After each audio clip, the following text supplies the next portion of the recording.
one of the things that we're going to start to see in the new year, we've got more than 20 states putting in a minimum wage increase. So you're going to see actual real wage growth along the bottom sector there, and that could contribute to additional spending that could help out some retailers.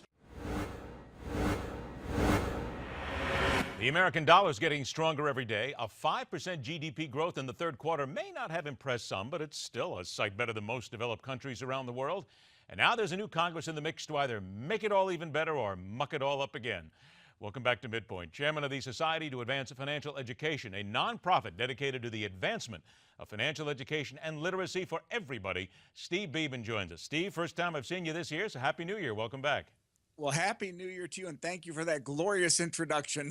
That's quite all right. Don't worry about it. Seeing as we're talking about money, the bill is in the mail, of course. You know that's going to happen. Indeed. All right, indeed. Let's get down to the Congress end. In your opinion, what do you think they will want to do right off the bat, but what will they actually be able to accomplish here in short order?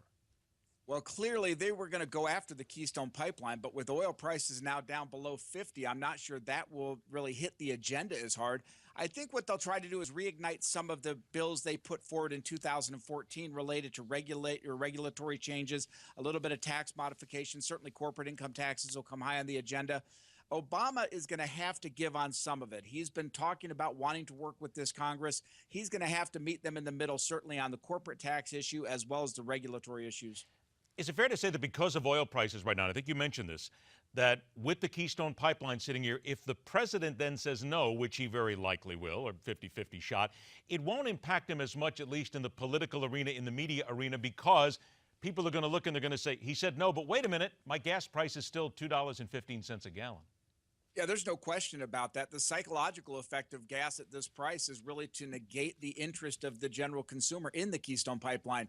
Long term, it's still in our interest. Near term, that's really going to hurt people in the North Dakota type areas. I think these prices are going to hurt people in Pennsylvania and Texas. Let's talk about the stronger dollar, and I mentioned that coming in, because it would seem that that stronger dollar, dollars around the globe, are really going to make for a better economy here. But in your opinion, globally, how does that all then shake out in the big picture?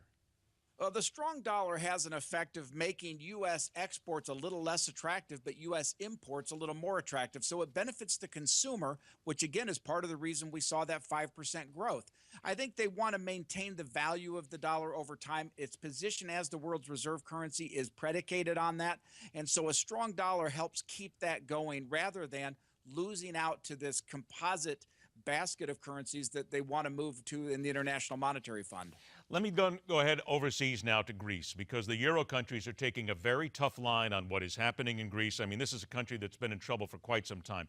How will what the European countries do affect America as they deal with Greece and what still seems to be a collapsing country?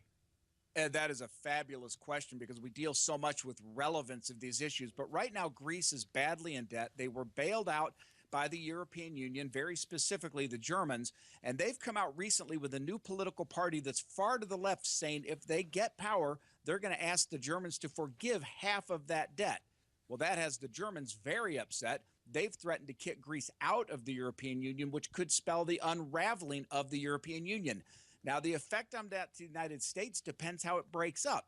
As you and I have talked, Putin is trying to put together this Eurasian trading partnership, and a breakup of the European Union would certainly help him do that.